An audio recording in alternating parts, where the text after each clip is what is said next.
कारभारी आनंद झालाय म्हणाला, अहो कारभारी आनंद झालाय म्हणाला, मला ग बाई जायच तुळजापुराला, मला ग बाई जायच तुळजापुराला.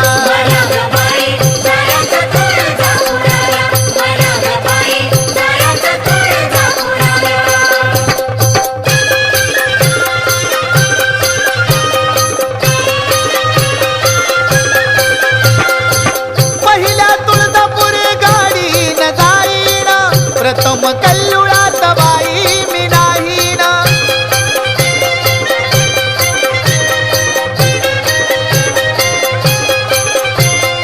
आता मी उशीर लावू कशाला, आता मी उशीर लावू कशाला, मला ग बाई जायच तुळजापुराला, मला ग बाई